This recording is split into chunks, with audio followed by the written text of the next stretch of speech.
வாழ்க வளமுடன். ஓம் நமச்சிவாய. அனைத்து தமிழ் உள்ளங்களுக்கும் வணக்கம். நிகழும் ஸ்ரீ மங்களகரமான குரோதி ஆண்டு ஏப்ரல் மாதம் 14ஆம் தேதி ஞாயிற்றுக்கிழமை அன்று சஷ்டி திதியில் திருவாதிரை நட்சத்திரத்தில் அதிகண்டம் நாமயோகத்தில் தைதுளம் கரணத்தினில் மிதுன ராசியில் சித்தயோகம் கூடிய நன்னாளில் இந்த மகத்தான சித்திரை தமிழ் வருட புத்தாண்டு பிறக்கிறது. சித்திரை மாத கிரக நிலைகளை பார்க்கும்போது மேச ராசியில் குருவுடன் சூரிய பகவான் உள்ளார். கன்னி ராசியில் கேது பகவானும், மீன ராசியில் புதன், சுக்கிரன், ராகு பகவான் உள்ளனர். கும்ப ராசியில் சனி பகவானும் செவ்வாய் பகவானும் உள்ளனர். இந்த ஆண்டு சித்திரை மாதத்திலேயே குரு பகவான் 12 ஆண்டுகளுக்கு பிறகு ரிஷபராசிக்கு இடப்பெயர்ச்சி ஆகிறார். 30 ஆண்டுகளுக்கு பிறகு சனி பகவான் மீனராசி சென்று ராகுவுடன் இணைய போகிறார். பிறக்கப் போகும் குரோதி தமிழ் புத்தாண்டில் 2 கிரக உச்சத்தையும் ஒரு நீசபங்க ராஜயோக கிரகத்தையும் தன்னுடைய கோச்சாரமாக கொண்டுள்ளது. சூரியன் குரு இணைவு மிகுந்த நன்மை தரும். ஆனால் ராகு, உச்ச சுக்கிரன், புதன் சேர்க்கை கொஞ்சம் திகிலாக உள்ளது. அதேபோல் சனி செவ்வாய் சேர்க்கையும் நன்மை தருவதாக இல்லை. எனவே இந்த வருடம் நன்மை எவ்வளவு அதிகம் உள்ளதோ அதே அளவு கெடுதலும் உள்ளது. எனவே அவரவர் குடும்ப பெண்களையும், இளைஞர்களையும், குழந்தைகளையும் நீங்கள்தான் பத்திரமாக பார்த்துக் கொள்ள வேண்டும். இதில் ஒன்றை சொல்லியே ஆக வேண்டும். நினைப்பதை நல்ல செயலாக நினையுங்கள். ஏனெனில் கொஞ்சம் கோக்குமாக்கு யோசனை எட்டி பார்க்கும். வேறென்ன, ஒரு துணையை செட்டப் பண்ணலாமா என்று ரொம்ப நாளாக மனதில் ஓடிக்கொண்டே இருக்கும். இந்த மாதிரி விளங்காத யோசனைகள் எல்லாம் வேண்டாம். செல்வம் செல்வாக்கு பெருக, நல்ல நட்பு கிடைக்க, முயற்சிகளில் முன்னேற்றம், வாழ்வின் அபிவிருத்தி என இவை சார்ந்து சிந்தனை செய்யுங்கள். இந்த வருடம் அத்தனையும் நடக்கும். நல்லன எல்லாம் கைகூடி வரும். மகர ராசி அன்பர்களே, 5ஆம் வீட்டில் அமர்ந்து பூர்வ புண்ணியஸ்தான குருவாக பயணம் செய்ய போகிறார் குரு பகவான்.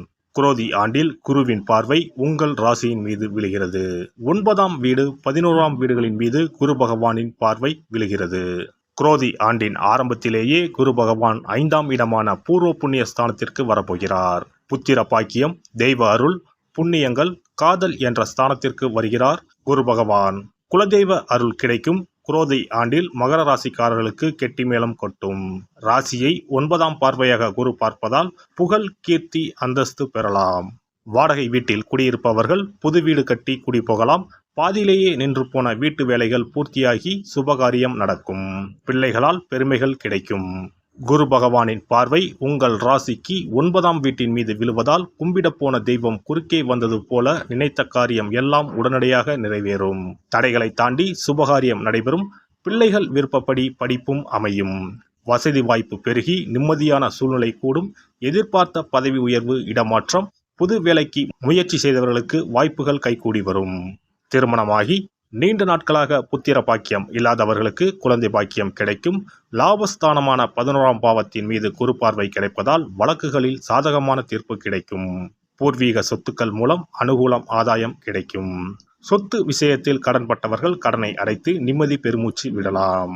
நீங்கள் பார்த்து கொண்டிருக்கும் வேலையை விட்டு வேறு வேலை தேடாதீர்கள். நல்ல வேலை கிடைத்தவுடன் பழைய வேலையை விடுவது சிறப்பு. சனி பகவான் உங்கள் ராசிக்கு அதிபதி. 7.5 சனியில் பாத சனி காலமாகும். இன்னும் ஓராண்டு காலத்திற்கு குடும்பஸ்தானத்தில் சனி இருப்பதால் வாக்கிலும் நாக்கிலும் கவனம் தேவை. பேசும் வார்த்தைகளில் நிதானம் அவசியம்.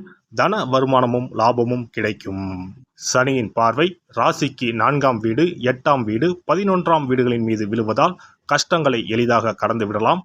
புது தெம்பு வந்துவிடும்.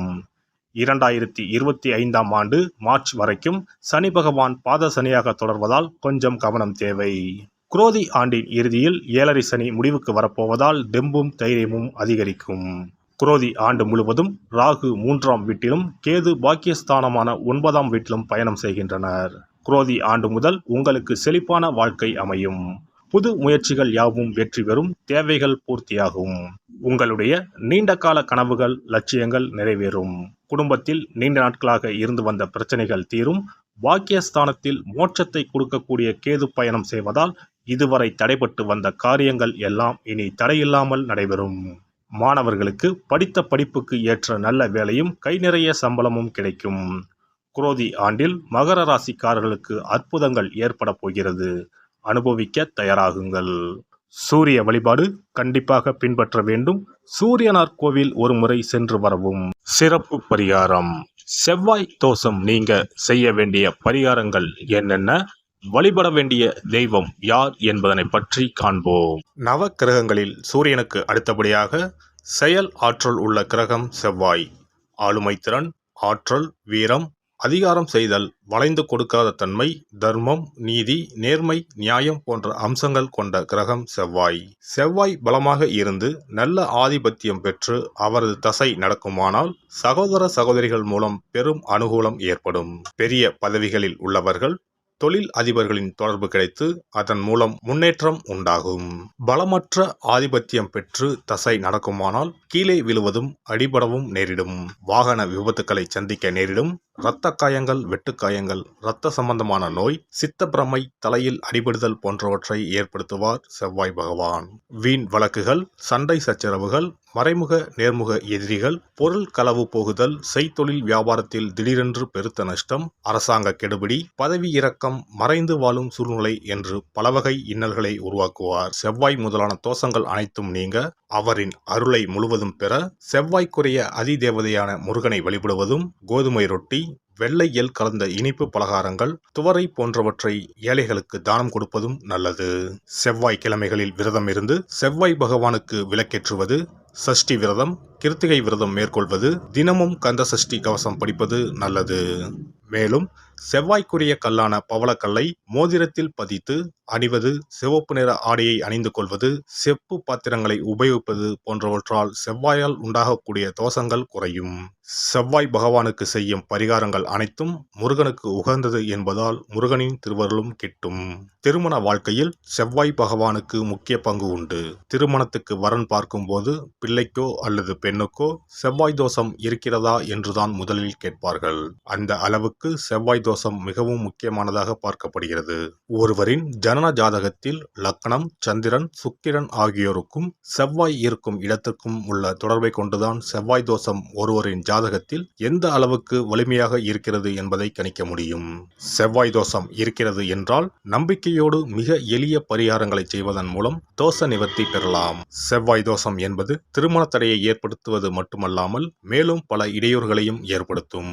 எனவே செவ்வாய் பகவானை செவ்வாய் தோறும் செவ்வாய் ஹோரையில் வழிபடுவதும், செவ்வாய்க்குரிய கடவுளான முருகப்பெருமானை 9 நெய் தீபம் ஏற்றி வழிபடுவதும் செவ்வாய் தோஷத்தினால் ஏற்படக்கூடிய அசுப பலன்களின் தாக்கத்தை பெரிதும் குறைக்கும் என்பது ஐதீகம்.